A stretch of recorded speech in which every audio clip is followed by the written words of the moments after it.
narasumber kita Ibu Yasmin Faradiba. Di sini udah hadir juga Bu Dina yang menyempatkan masuk dalam Zoom. Terima kasih kakak-kakak fasilitator. Kita akan mulai acara kita pada sore ini. Sebelumnya kita baca Bismillahirrahmanirrahim. Nah, tema kita hari ini adalah tentang menulis. Ya. Menulis adalah suatu kegiatan untuk menciptakan suatu catatan atau informasi pada suatu media dengan menggunakan dilakukan pada media kertas dengan menggunakan alat-alat seperti pena atau pensil. Pada awal sejarahnya, menulis dilakukan dengan menggunakan gambar. Contohnya, tulisan hieroglif pada zaman Mesir kuno. Tulisan dengan aksara muncul sekitar 5.000 tahun lalu. Banyak orang dari Sumeria, bangsa Irak, menciptakan tanda-tanda pada tanah liat. Tanda-tanda tersebut mewakili bunyi, berbeda dengan huruf-huruf hieroglif yang mewakili kata-kata dan benda. Kegiatan menulis, keberadaannya sendiri tidak bisa dilepaskan dari kegiatan membaca. Kegiatan membaca akan membuat kita mendapatkan pemahaman baru yang sebelumnya tidak kita ketahui. Dari sanalah nantinya akan terlahir dan timbul pemikiran berupa ide-ide atau gagasan baru yang bisa kita kembangkan lewat tulisan kita sendiri. Namun, kegiatan menulis juga tidak luput dari persoalan yang harus kita hadapi, yaitu di dalam menulis memerlukan adanya kemampuan bahasa, seperti pemilihan diksi yang baik dan menarik. Terlepas dari beberapa hal di atas, sudahkah menulis menjadi budaya di dalam lingkungan keluarga kita? Dan apa sih manfaat bila di dalam keluarga kita terbiasa dengan kegiatan menulis?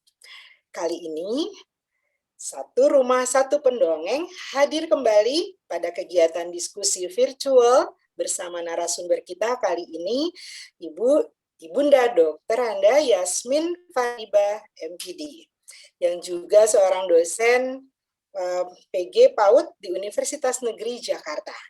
Selamat datang, Bunda. Nah, Bunda Faradiba akan memberikan banyak pengetahuan kepada kita semua, manfaat dari menulis untuk diri kita sendiri, dan bagaimana kita bisa menanamkan budaya menulis di antara anggota keluarga kita. Langsung saja, waktunya saya serahkan kepada Bunda untuk berbagi informasi. Silakan, Bunda. Terima kasih, Bu Indrawati. Assalamualaikum warahmatullahi wabarakatuh. Selamat sore. Saya akan coba share screen ya, Bu. Silakan.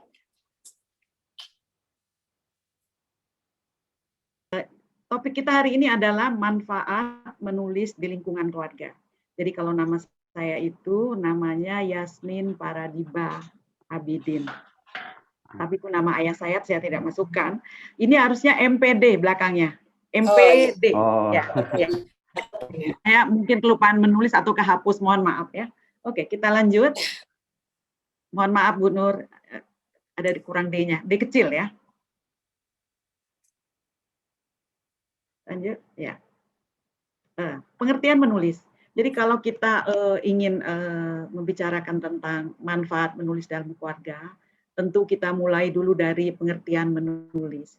Yang seperti tadi Bu Nur katakan bahwa menulis itu adalah ungkapan perasaan yang diawali dengan simbol-simbol pada zaman Mesir kuno. Kebetulan saya pernah tinggal di Mesir, suami saya seorang diplomat, ya. Saya pernah tinggal di Mesir, di Yaman, terus di Saudi Arabia, juga terakhir penempatan suami saya di Turki. Jadi saya baru kembali dari Turki kira-kira 1 tahunan. Jadi betul sekali, menulis itu dengan simbol-simbol, seperti misalnya di Candi Borobudur, itu kan ada relief. Yeah. Zaman dulu belum diungkapkan dengan menggunakan alat dan tadi kertas dengan menuliskan, tapi dengan simbol-simbol. Ya. Kemudian di sini ada sedikit pengertian menulis. Menulis adalah kegiatan untuk menyatakan pikiran dan perasaan dalam bentuk tulisan yang diharapkan dapat dipahami oleh pembaca dan berfungsi sebagai alat komunikasi secara tidak langsung. Di sini jelas bahwa menulis itu dia menggantikan bahasa verbal. Jadi komunikasinya secara tidak langsung. Jadi kalau orang yang kesulitan untuk berbahasa verbal, maka dia tulis. Misalnya gitu, kalau kita pengen menegur seseorang tapi kita nggak bisa, lalu dibuatlah sama kantor sama personalia itu surat teguran. Karena personalia tuh nggak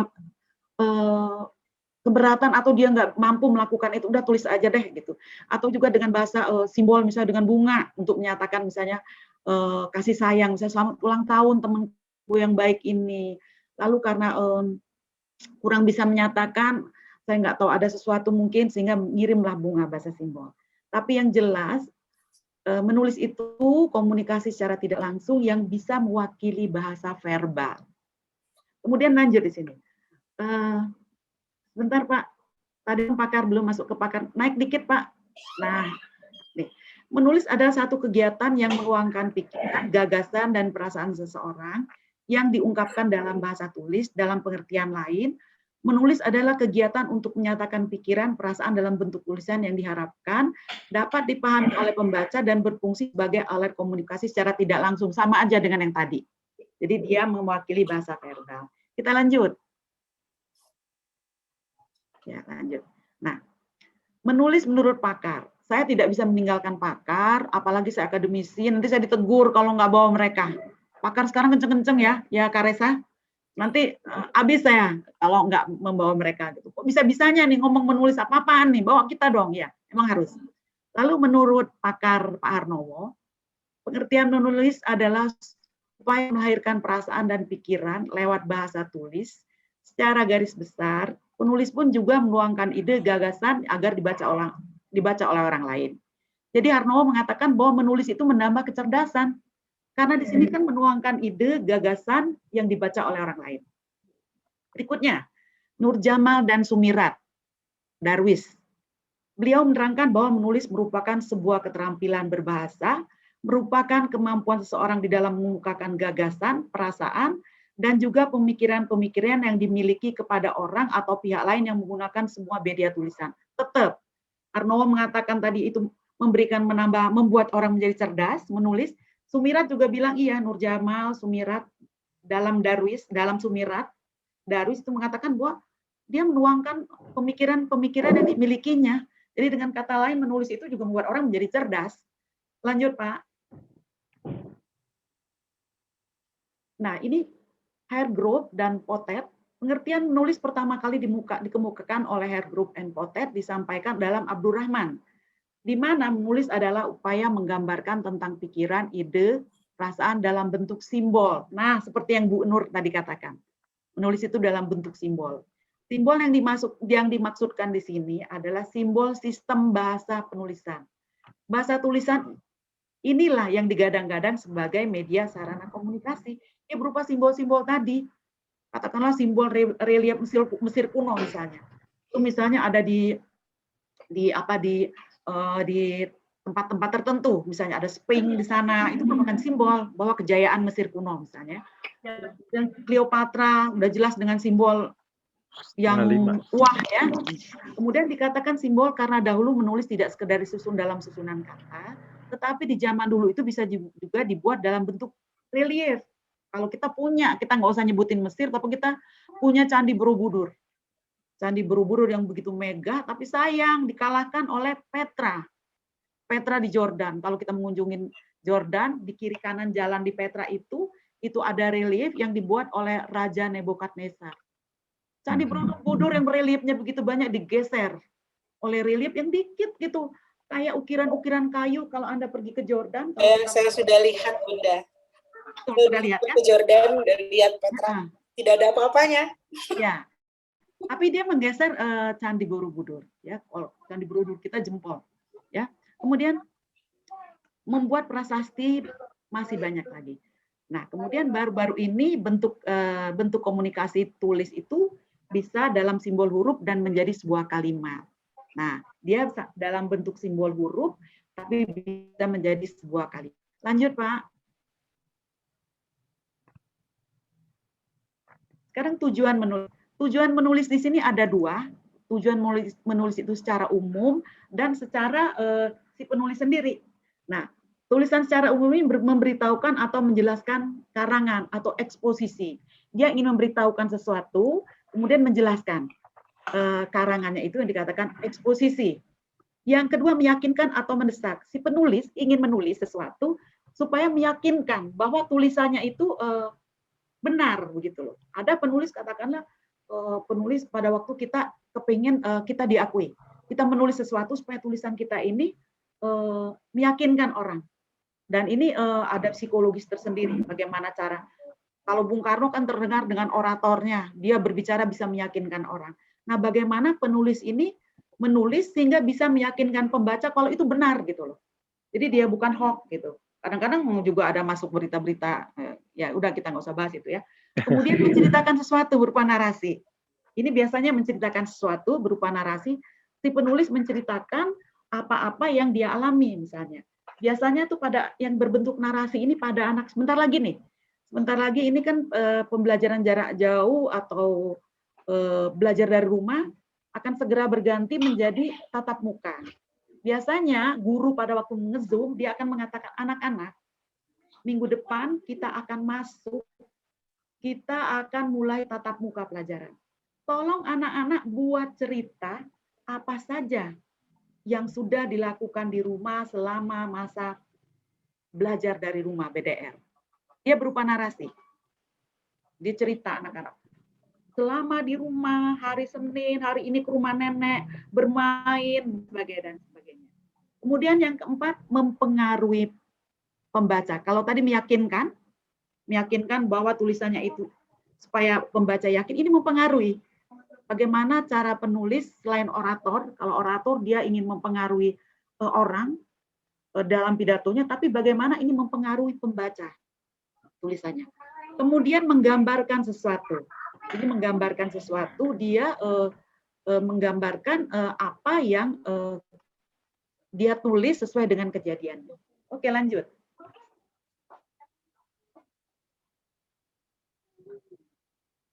Yang ini sudah saya bahas tadi, yaitu memberitahukan, menjelaskan tulisan yang bertujuan untuk memberitahukan atau menjelaskan sesuatu yang bisa disebut dengan eksposisi tadi. Kemudian meyakinkan atau mendesak, tulisan itu terkadang meyakinkan pembaca bahwa yang disampaikan penulis benar sehingga penulis berharap pembaca mau mengikuti pendapatnya.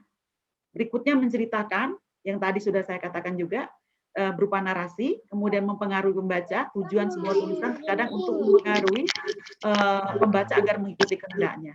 Kemudian menggambarkan sesuatu. Tulisan digunakan untuk membuat pembaca seolah-olah melihat dan merasakan sesuatu yang diceritakan penulis dan tulisannya. Lanjut.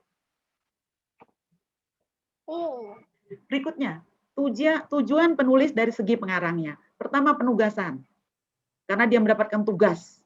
Kantor bilang, atau wartawan, kamu pergi ke sana, penugasan tulis tuh. Ini untuk pengarangnya. Atau si pengarang berdasarkan penugasan tadi. Kemudian estetis, berdasarkan rasa keindahan. Waduh, ini kok indah nih, sayang nih kalau dilewatkan, harus ditulis. Kemudian penerangan tadi, untuk Pak naik dikit Pak, tolong naik ke atas supaya saya bisa baca yang di bawahnya. Naik lagi, ini keterangan ya, lagi ke bawahnya. Nah ini ya. Kemudian tujuan estetis tadi biasanya dianut oleh para sastrawan. Mereka menulis dengan tujuan untuk menciptakan sebuah keindahan melalui tulisan yang dapat berbentuk puisi, cerpen atau novel. Tujuan estetis tadi yang di atas ya. Jadi dia bisa berupa puisi, cerpen, cerita pendek atau novel. Kemudian tujuan penerangan. Tujuan ini terkait dengan motivasi utama si penulis yang membuat tulisan untuk memberi informasi kepada pembaca. Sama dengan yang tadi secara umum, jadi tujuan penerangan ini ingin memberikan informasi. Kemudian tujuan pernyataan diri. Sebuah tulisan terkadang dibuat untuk menegaskan siapa diri Anda. Jadi kita untuk mewujudkan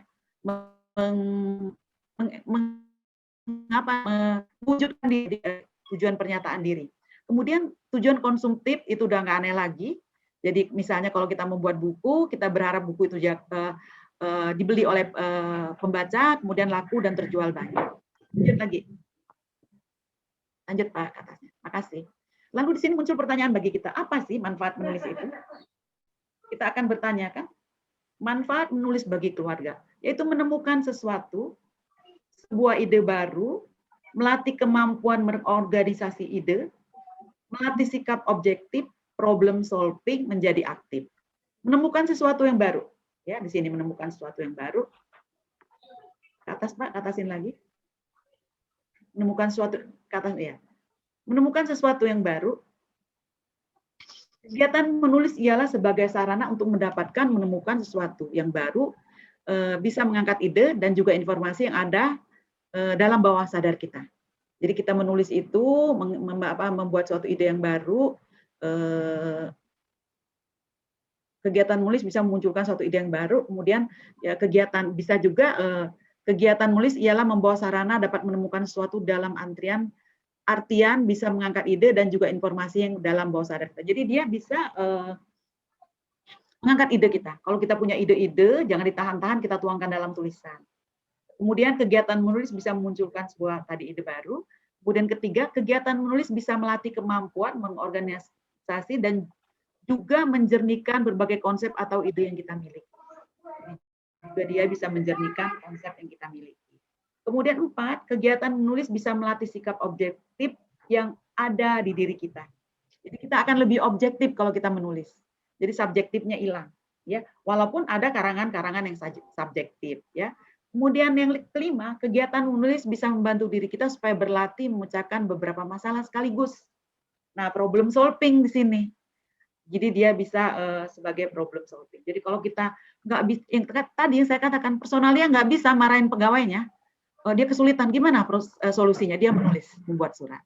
Kemudian yang keenam, kegiatan menulis di dalam sebuah bidang ilmu akan memungkinkan kita supaya menjadi aktif dan juga tidak hanya menjadi penerima informasi.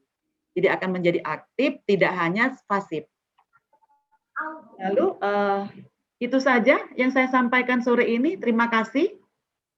Lalu di sini juga saya masukkan juga dalam daftar pustaka.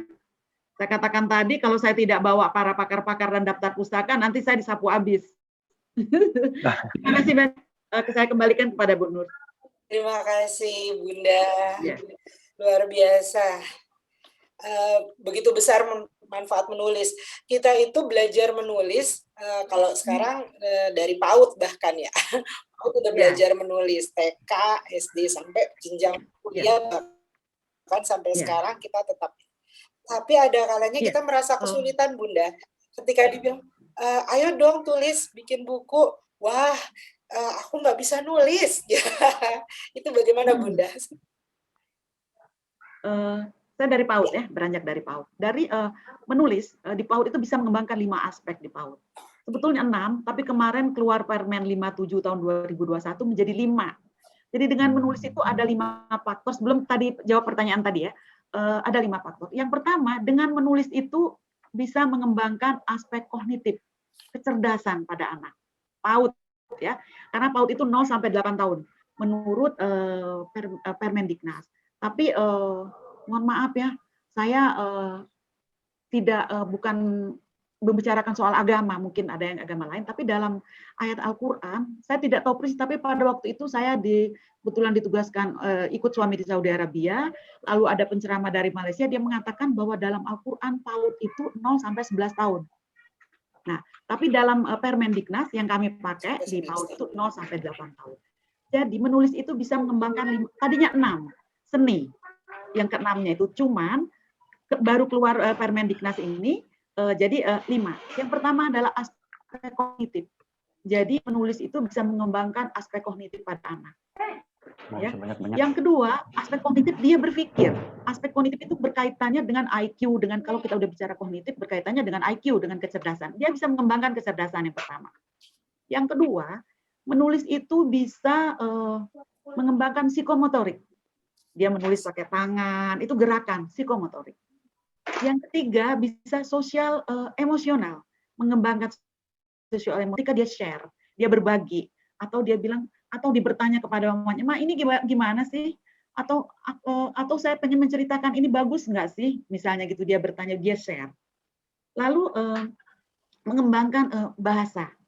Yang keempat itu bahasa. Bahasa itu dengan menulis otomatis anak bahasanya akan jauh lebih baik daripada yang tidak pernah menulis.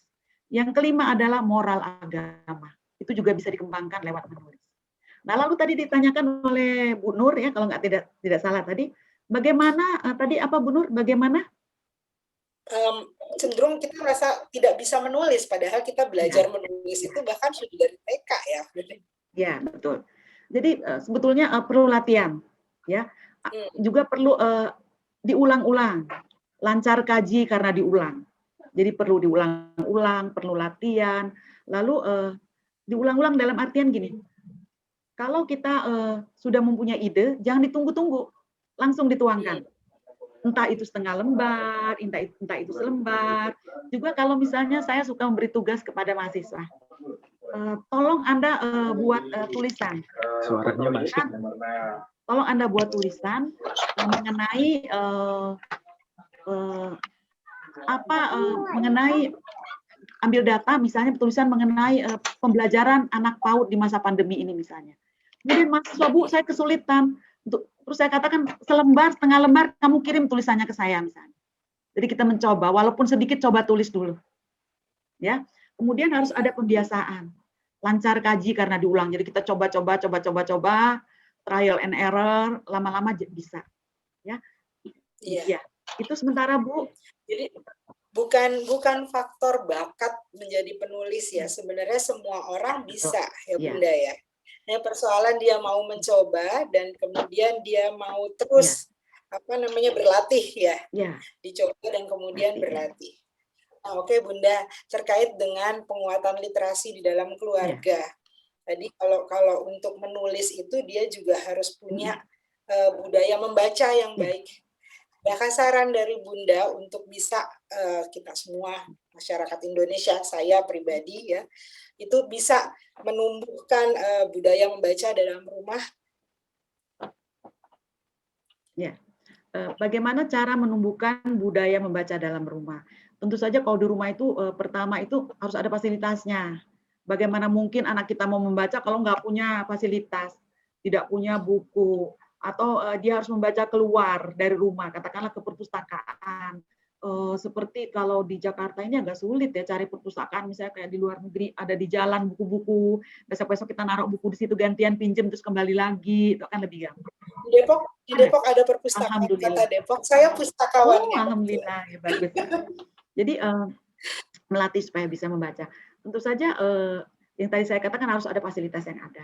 Kemudian di rumah juga harus ada contoh dari orang tua. Contoh, Bunda ya, contoh. Teladan berarti ya. Teladan, kemudian harus ada stimulus, respon. Jadi anak itu harus distimulus. Selalu kalau di PAUD itu dikatakan, kita harus berikan stimulus. Stimulus kalau di PAUD itu selalu mengatakan stimulus.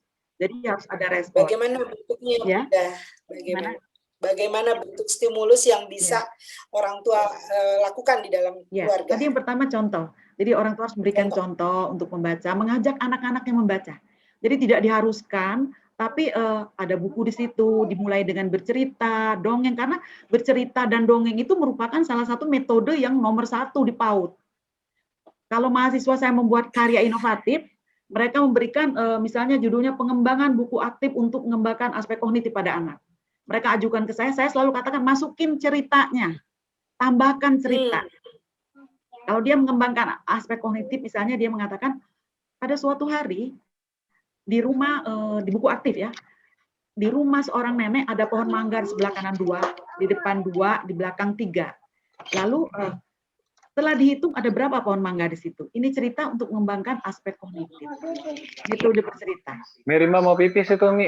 Nah, lalu tadi ketika dia mengatakan metode bercerita tadi sangat penting. Kenapa? Dengan metode bercerita itu anak akan mengingat.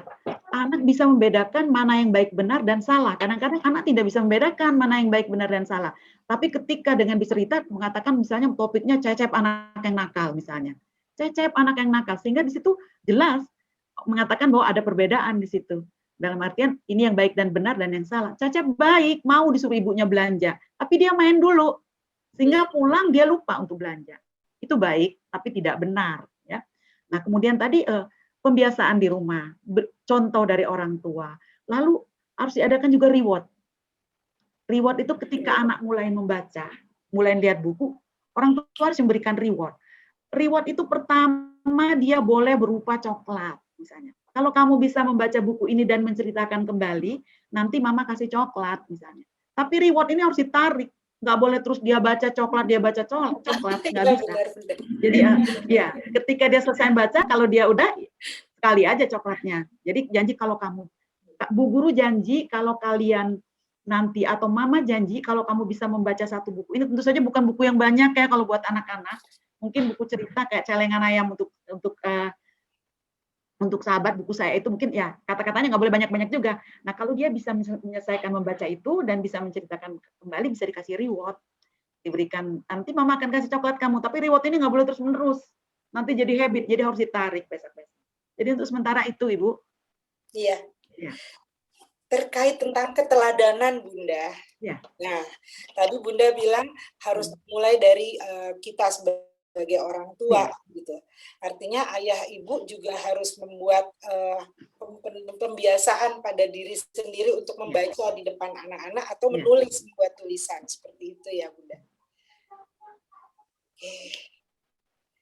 Kalau seperti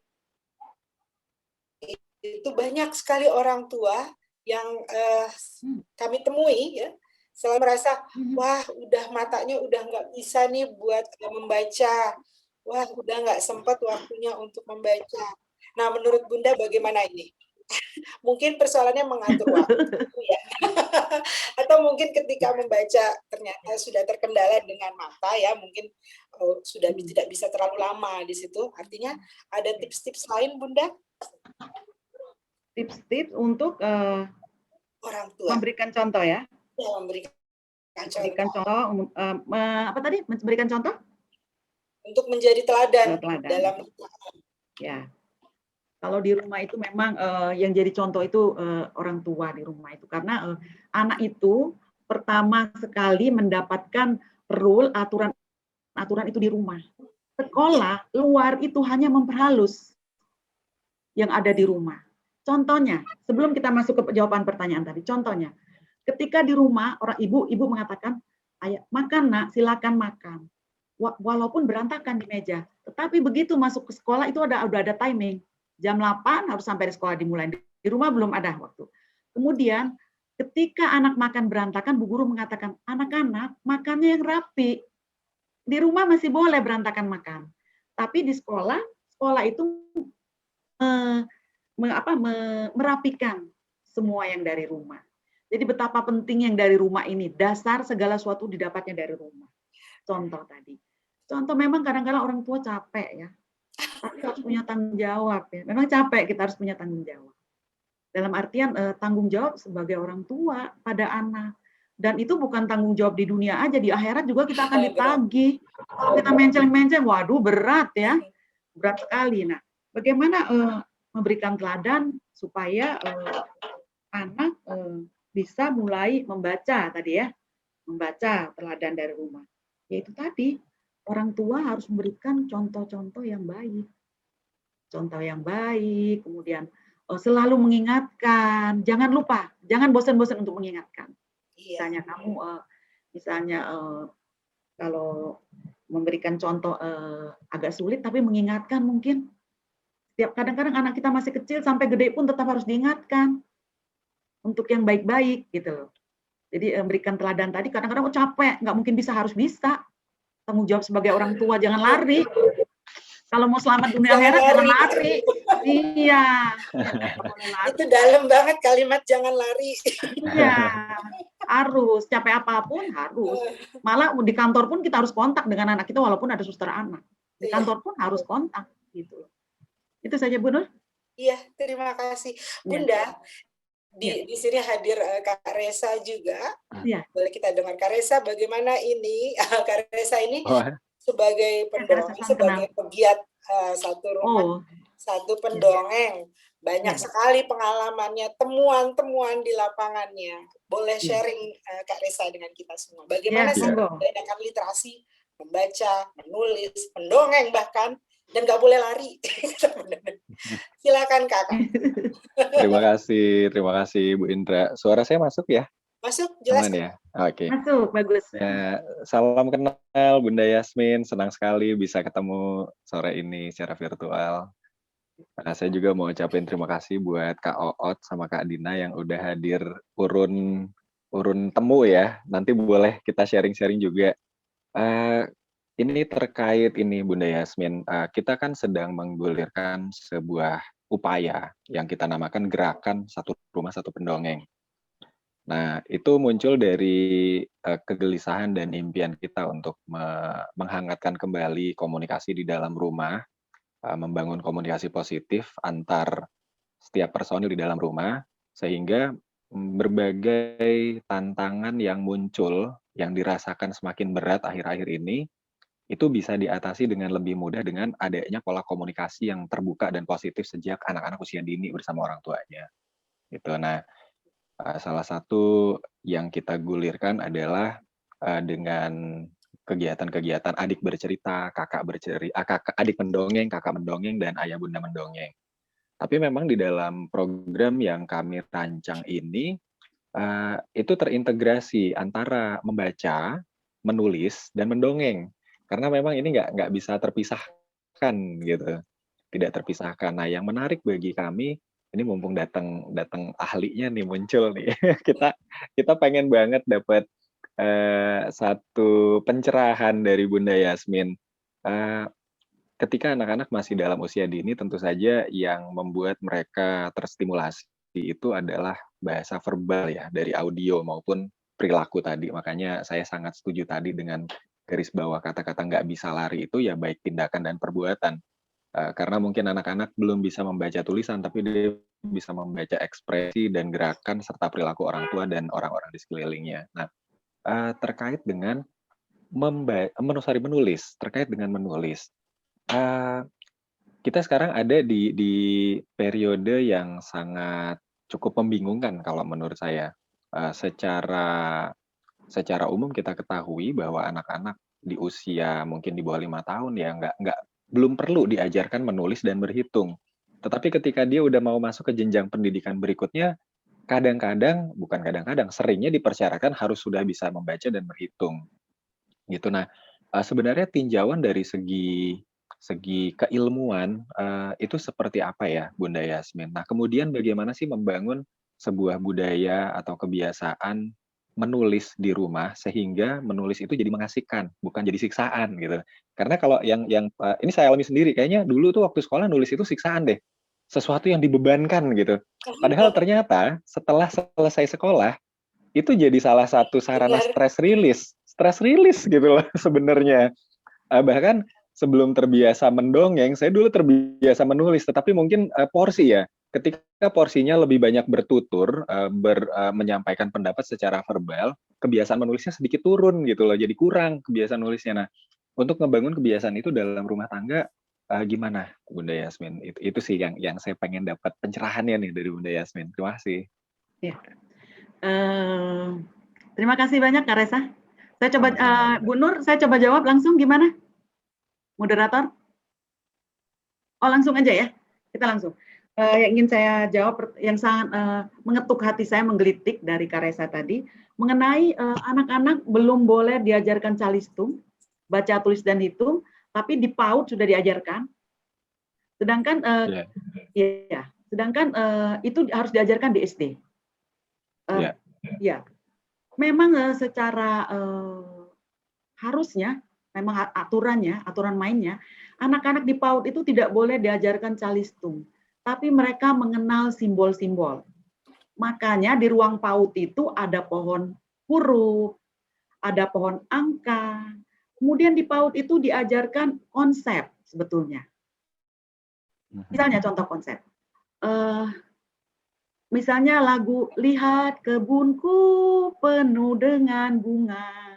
Ada yang merah dan ada yang putih.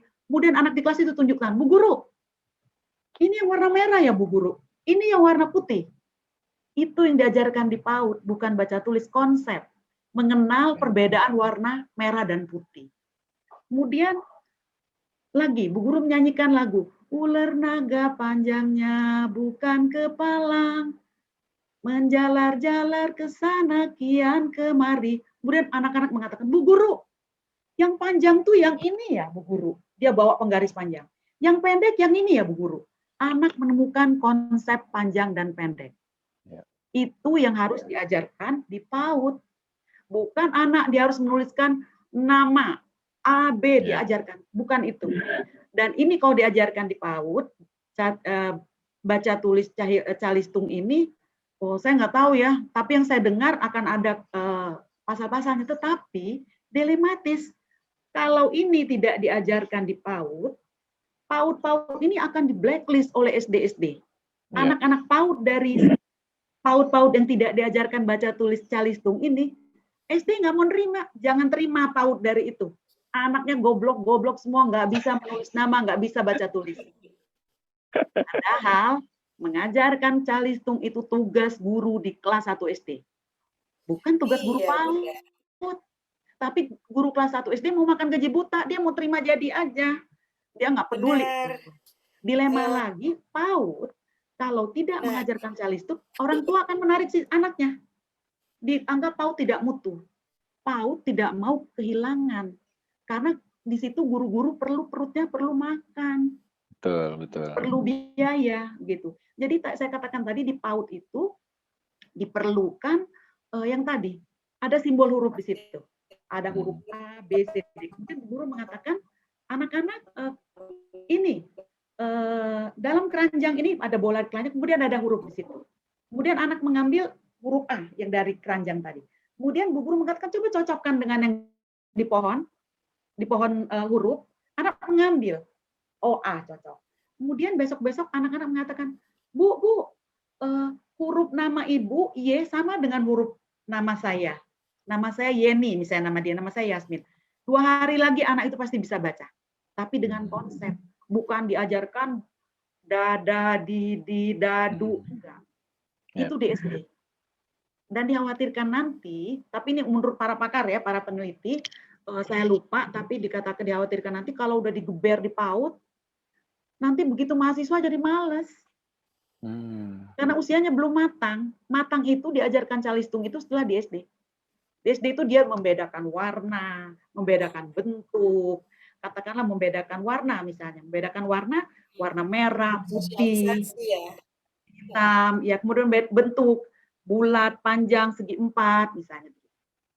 Kemudian tadi pertanyaan yang kedua ya, tadi dari Mas Reza, bagaimana cara apa tadi? Membudayakan menulis dalam keluarga, ya. Iya, betul. Membudayakan menulis dalam keluarga itu pembiasaan. Katakanlah semua pesan-pesan ditulis misalnya, ya. Itu termasuk membudayakan. Katakanlah kayak saya pasang papan tulis di dapur waktu anak-anak udah gede semua sekarang, udah nggak ada di rumah, udah nikah, jadi saya berdua suami aja. Jadi pembantu supir yang nggak perlu itu, jadi kunci aja. Kalau dulu saya tulis di situ, saya tuliskan di situ, menulis untuk mencoba menulis. Kemudian kalau memang tidak bisa, saya juga kalau misalnya sama anak saya yang besar juga, misalnya udah nggak bisa ngomong lagi, saking udah keselnya saya menulis, saya tulis atau saya WA, zaman sekarang di WA. Tapi kalau dulu saya tulis, jadi pembiasaan di rumah. Lalu semua hal-hal apapun kita tuliskan, ajak anak-anak. Terus orang tua juga tentu saja menulis yang baik-baik ya, dalam ini menulis dalam positif ya Pak, dalam ada pembiasaan di situ, kemudian motivasi di situ. Ketika anak menulis walaupun tulisannya dia pulang sekolah misalnya, dia pulang sekolah dia bawa tulisan. Hari ini nih disuruh bu guru menulis nih, mengarang tentang biasanya kan guru itu observasi keluar, kemudian anak SD ya, saya bicara anak SD. Kemudian karena PAUD itu sampai 8 tahun Pak, sampai kelas 3 SD. Oke. Jadi ya, cuman kalau mahasiswa saya datang untuk observasi ke SD itu selalu ditolak. Bukan dari PAUD nggak terima di sini, ini PGSD gitu. Padahal kami sampai 08 tahun ya. Oke. Tapi nggak apa-apa itu. Bisa dikomunikasikan. Jadi begitu observasi keluar, pulangnya harus menuliskan misalnya. Lalu dibawa ke rumah terus si ibu mengatakan sama ayah, nggak dimotivasi sama sekali, boro-boro dipuji, boro-boro di-reward. Kamu nih nulis apa sih nak? Nah, baiknya di-reward. Ini bagus. Malah kasih masukan. Menulis itu harus ada pembukaan. Harus ada inti, harus ada penutup. Pembukaannya misalnya pada suatu hari kami mendapat tugas di sekolah untuk mengobservasi bunga yang ada di halaman sekolah. Pembukanya. Malah dikasih tahu seperti itu. Jadi dengan tentu saja dengan cerita, apalagi ini jago cerita Kak Resa ya, pendongeng oke banget itu. Besok-besok datang ke PAUD lah untuk mendongeng. Siap, Ke PAUD Bunda UNJ kan, Yasmin. bisa-bisa ya. Siap. Kelihatannya kami perlukan ya. Mudah-mudahan ya. Lalu Ya. yaitu tadi pembiasaan di rumah, lalu memberikan motivasi pada anak, contoh di keluarga. Karena menulis ini bagus sekali, bisa mencerdaskan, membuat orang menjadi cerdas. Ya. Ya Pak, tadi pertanyaannya, yang saya bisa sampaikan. Ya. Terima kasih Bunda Yasmin. Ini Sama-sama. saya mau izin ke Bu Indra, moderator. Saya punya pertanyaan tambahan tadi terkait jawabannya Bunda Yasmin. Apakah diperbolehkan satu lagi? Boleh ya? Ini Bunda Yasmin, ada satu fenomena perkembangan kondisi teknologi dan lingkungan ya. Kalau zaman dulu sampai dengan tahun-tahun 90-an deh ya, anak-anak itu kan menulis dengan pensil dan pulpen. Tetapi sekarang banyak anak-anak yang belum bisa menulis, tetapi sudah mampu mengetik dan merangkai kalimat dengan gadget atau laptop gitu. Nah, saya nggak menilai ini baik atau buruk gitu ya, tetapi apakah ada dampaknya terhadap perkembangan seseorang ketika dia belum bisa menulis dengan tangannya, tetapi sudah mampu, sudah piawai malah mengetik ya dan merangkai kalimat ya. Apakah ada sesuatu yang akan terjadi gitu menurut Bunda Yasmin dari perspektif akademis dan keilmuan secara umum gitu Bunda? Ya, jadi kalau akan berdampak buruk, saya kira tidak terlalu ya. Yang berdampak buruk nih sekarang nih kita susah keluar kemana-mana itu ya. Tapi ya kalau teknologi itu selagi memang itu orang tua bisa menghandle dalam arti mengawasi anaknya, jangan sampai nanti dia membuka katakanlah pada waktu dia menulis kemudian terbuka situs-situs yang lain, ya saya pikir baik ya. Cuman tergantungan dengan gadget itu yang repot ya. Jadi memang harus dibatasi juga ya. Jadi kan ya gadget juga ya menulis juga. Itu akan lebih baik. Jadi menulis dengan tangan juga, karena menulis dengan tangan itu dia akan terasa lebih pelan-pelan untuk menuangkan idenya. Kalau di laptop itu ada keterbatasan. Katakanlah dia harus punya pulsa, lalu harus punya laptopnya gitu kan. Dan saya khawatir hanya untuk anak-anak yang di kota saja. Dan kalau untuk anak-anak yang di mana internet susah, tentu ya tetap harus pakai pensil dan kertas. Ya. Jadi dampaknya ke depannya ya kalau untuk anak-anak di kota ya ada. Tapi kalau untuk anak-anak di desa ya saya pikir malah mereka akan lebih bisa leluasa meluangkan buah pikirannya. Itu saja Pak. Terima kasih Bunda Yasmin, terima kasih banyak. Sama-sama. Ya. Kawan-kawan yang hadir di acara kita kali ini, boleh loh bertanya atau juga menyampaikan gagasan pemikirannya di sini. Saya lihat ada beberapa yang hadir di sini, ada kawannya Kak Resa, Kak Oot ya di sini terus. Masih ada?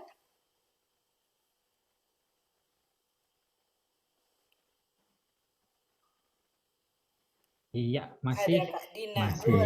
Bolehkah berbagi suara di sini, berbagi pemikiran? Silakan Kak. Oke, selamat sore, assalamualaikum semuanya. Waalaikumsalam. Ya tadi saya datangnya juga telat ya, jadi nggak mengikuti dari awal. Cuma ya saya tertarik sih dari penjelasan Bunda Yasmin tadi mengenai apa namanya ya mengajarkan anak untuk bisa terampil dalam menulis ya seperti itu.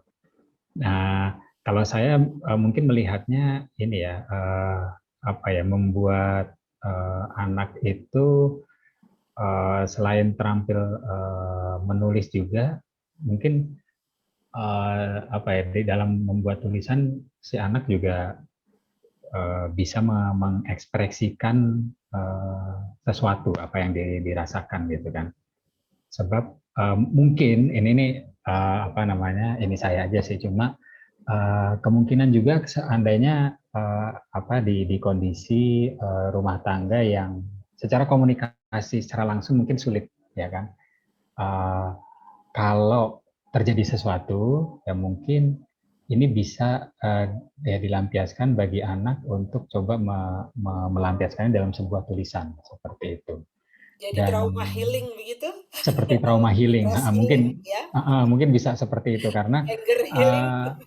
iya betul, bisa jadi seperti itu karena kondisi beberapa mungkin keluarga-keluarga modern ya, bukan berarti akhirnya menjudge keluarga modern seperti ini, cuma kebanyakan beberapa rekan-rekan saya yang apa namanya ya mungkin ayah ibunya bekerja, akhirnya waktu untuk anaknya juga sedikit gitu kan, mereka lebih banyak kepada apa namanya pembantunya atau pengasuhnya gitu kan. Nah, terjadi masalah komunikasi antara anak dan orang tua seperti itu, dan ya saya juga kepikiran adalah ya udah mungkin seandainya kalau apa namanya diajak untuk berkomunikasi langsung sulit gitu kan untuk mengungkapkan apa sih masalah yang terjadi, mungkin melampiaskannya dalam sebuah tulisan ini salah satu solusi juga seperti itu ya. Jadi ya saya belum kebayang seperti apa teknisnya, cuma mungkin ini bisa dijadikan salah satu solusi baik bagi orang tua maupun anak-anak, apalagi anak-anak yang kondisinya ya bisa dibilang mungkin dia pengen mengungkapkan sesuatu tapi memendam gitu kan. Ya. Nah, dampaknya kan biasanya kalau memendam itu bahaya tuh buat anak-anak. Apalagi usia-usia dini itu yang fragile banget gitu kan. Kita nggak tahu ini anak kenapa tiba-tiba ya apa namanya naudzubillah min dzalik gitu, jangan sampai kejadian gitu tiba-tiba kan. Ada juga kasus yang akhirnya dia kayak apa melampiaskan lewat sosial media. Ada yang bahkan yang paling parah adalah sampai bunuh diri seperti itu. Nah, itu kan sebenarnya kondisi di mana aspirasi atau apa yang rasakan anak itu nggak tersalurkan gitu. Nah, mungkin ini bisa dijadikan salah satu cara untuk melampiaskan apa sih yang dirasakan anak gitu kan.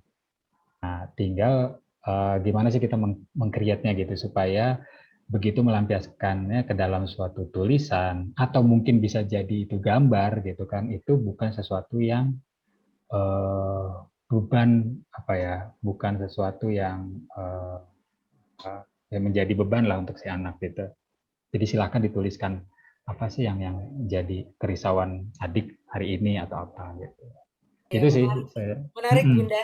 Saya menggambarkan bahwa anak kemudian menulis dalam sebuah kertas, entah di bukunya atau dia taruh Betul. di meja ayah ibunya. Mama, Ya. adek nggak suka kalau Betul. mama marah-marah sama Ya. aku di depan Betul, teman-teman. Itu ya, Ya. kayak gitu betul, dia seperti tulis. itu. Ya. Dari mulai itu kemudian dia bisa merangkai jadi Ya. Tapi mohon kalimat maaf, panjang. Akhirnya kalau dia ya. besar, Saya potong dikit. Sebetulnya yang dikemukakan oleh Pak Ot ini tadi saya lupa menyampaikan. Itu sudah ada di PAUD. Itu buku penghubung. Kalau yang punya anak kecil pasti tahu. Karena anak PAUD itu nggak bisa ngomong seperti Pak Ot katakan tadi, dia kesulitan untuk mengungkapkan pendapatnya. Ada buku penghubung. Nah, tinggal sekarang ibunya mau buka buku penghubung itu atau enggak? Ya kan? Ada buku penghubung karena anak kesulitan untuk. Jadi yang dikemukakan Pak Ot tadi, Pak Oot, maaf Pak, kalau saya salah nyebut, sudah ada Pak. Itu buku penghubung. Jadi kalau yang punya anak kecil, anak PAUD pasti pernah merasakan itu. Dan saya dulu sebagai seorang ibu, tiap anak saya pulang sekolah yang saya cari buku penghubung itu. Apa yang terjadi dengan anak saya di sekolah? Apa yang dituliskan bu guru di situ? Dan saya akan balas dengan senang hati. Kenapa? Saya tambahkan dikit ya. Kenapa? Karena hubungan sekolah dengan orang tua itu harus dibina dengan baik. Itu harus ada kerjasama. Jadi sekolah harus tahu apa yang terjadi di rumah, lalu di rumah juga harus tahu apa yang terjadi dengan anak kita di sekolah. Tetapi Pak Arif Rahman mengatakan bahwa hubungan sekolah dengan rumah bagus di jalan. Itu seleknya di jalan, kata Pak Arif Rahman. Hati-hati dengan anak ya. Jadi sudah ada buku penghubung Pak. Ya betul sekali, saya setuju sekali dengan Pak Ot tadi mengatakan bahwa anak boleh menuliskan kalau dia nggak suka atau apa, nggak suka mamanya marah-marah, mamanya cerewet. Tapi kalau sekolah itu buku penghubung, jelas itu di PAUD itu gurunya tuh sebelum anak-anak pulang, kegiatan penutup anak-anak hari ini, review hari ini kita belajar apa anak-anak, belajar apa, coba sebutkan anak-anak, nanti guru menyebutkan di buku itu, anak-anak belajar ini dan sudah direview. Nanti ibunya malam-malam baca, ibu-ibu, mohon maaf, Kalau misalnya bapaknya sibuk atau ibunya sibuk, mohon maaf, mungkin bapaknya yang buka bukunya itu, karena itu penting sekali perkembangan anak kita. Ya itu Bu Indra, tambahan sedikit dari saya. Jadi saya setuju dengan Pak Oot kalau memang harus ditambahkan dengan menuliskan, jadi sehingga jalinan itu terhubung dengan baik. Kalau boleh menggambarkan, ini kan kalau terjadi anak pada anak sekolah ya Bunda, di masyarakat kita juga ada komunitas yang anaknya nggak pergi ke sekolah, alias anak-anak Kemana? Gimana? homeschooling ya. Putus-putus. Anak homeschooling. homeschooler Bunda, homeschooling ya. Nah, artinya dalam konteks keluarga, menulis tadi bisa menjadi sebuah program dalam keluarga yang bicarakan ya harus kita sampaikan secara verbal dan kita juga menjadi contoh Bunda ya. Kita yang menulis mungkin dari mulai membagi tugas ditulis ditempel, terus kemudian kalau ada yang mau disampaikan pada ayah bunda, adik kakak nggak usah takut. Kalau bingung nyampein langsung boleh tulis surat, tulis di kertas kayak begitu ya. Dan itu harus disampaikan jadi sebuah budaya literasi. Boleh nggak kayak gitu Bunda ya? Bisa, boleh sekali. Tapi sekarang udah ada WA group ya. Benar, saya punya WA group juga. Ya, jadi menuliskan di WA group juga termasuk bentuk menulis ya, menuliskan ya. Benar. Jadi perlu berterima kasih juga dengan kondisi COVID. Ada WA group keluarga, ada banyak hikmahnya ya. Teknologi ya. Lagi yang mau disampaikan kawan-kawan di sini? Boleh nanya satu lagi nggak, Bu Indra? Boleh, silakan Bunda. Silakan Kakak. Bunda Yasmin, saya tadi sangat senang dengar ada Bunda Yasmin bikin buku celengan ayam untuk sahabat. Celengan ayam untuk sahabat. Boleh dong Bunda ceritain sedikit aja. Terus kan gini, dalam gerakan Satu Rumah Satu Pendongeng itu kita berjejaring dengan banyak teman-teman, diantaranya pengelola taman-taman baca yang mereka nih kehausan buku sebenarnya. Nah, kalau kita mau mengakses buku Bunda, ini gimana caranya? Apakah memang dijual secara umum atau seperti apa? Saya kirim aja ke sana. Saya kirim free. Saya kirim kemana yang alamat yang setuju, nanti saya kirim. Ya ada Om Mirza. Ya. Bisa sampai untuk 25 buku ya. Ya Allah, terima kasih Bunda. Saya mau. Nanti alamatnya kasih, nanti saya kirimkan ke sana.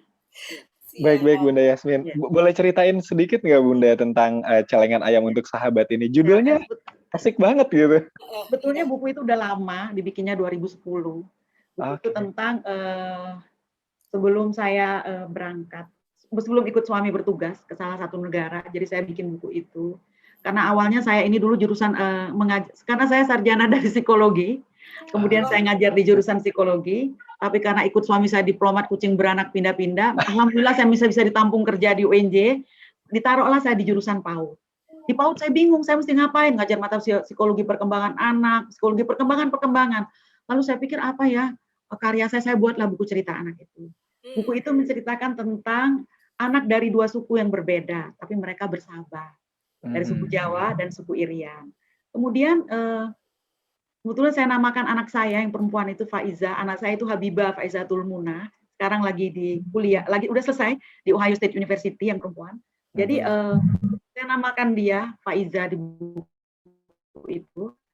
Saya itu anak suku Jawa yang dengan segala kejawaannya, dengan segala halusnya dan berteman di sekolah dengan anak dari suku Irian. Kemudian suatu hari si teman Irian ini ulang tahun. Nah, si Faiza ini bingung, dia harus ngapain. Lalu dia ambil celengan ayamnya itu, lalu dibuka, lalu dibelikanlah hadiah buat si temannya itu yang dari suku Irian itu. Nah, ini tujuan saya membuat buku ini dan selalu saya katakan ke mahasiswa, Anda harus beli, tapi saya tidak paksakan, tidak harus jual buku, karena buku ini jadi motivasi dari buku ini adalah untuk mengembangkan aspek sosial emosional, berbagi. Jadi memberi sosial. Juga misalnya anak membuat di kelas, misalnya kita hari ini akan mengembangkan sosial emosional pada anak.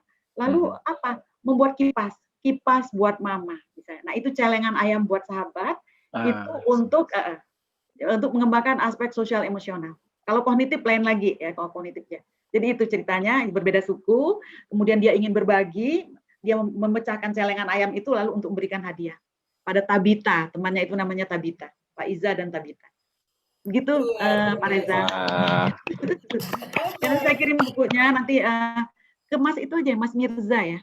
baik Bunda, terima kasih banyak. Ya, sama-sama. Makasih banyak Bunda. Ya. Luar biasa diskusi singkat kita, obrolan belajar sore hari ini, walaupun durasinya pendek dan lewat Zoom, tapi dalam banget deh ilmunya yang kita dapat dan happy banget belajarnya. Terima kasih Bunda Yasmin. Sama-sama. Ya. Kita waktunya pas Ya. selesai di Ya. 1 jam ini. Terima kasih juga untuk semuanya. Saya udah diundang ke sini. Terima kasih banyak ya. Ya, Terima kasih. Terima kasih Bunda Terima Yasmin. kasih buat kawan-kawan yang bergabung di diskusi kita sore ini. Sama-sama. Nanti ke depan akan ada agenda-agenda diskusi dan insya Allah lebih banyak Mudah-mudahan. lagi. Ya. Amin. Saya boleh live ya? Ya udah, assalamualaikum ya. Waalaikumsalam. Terima kasih banyak. Sehat selalu ya, sehat selalu. Terima kasih, Sama-sama, sehat Bunda. Bunda. Terima kasih Bu Yasmin.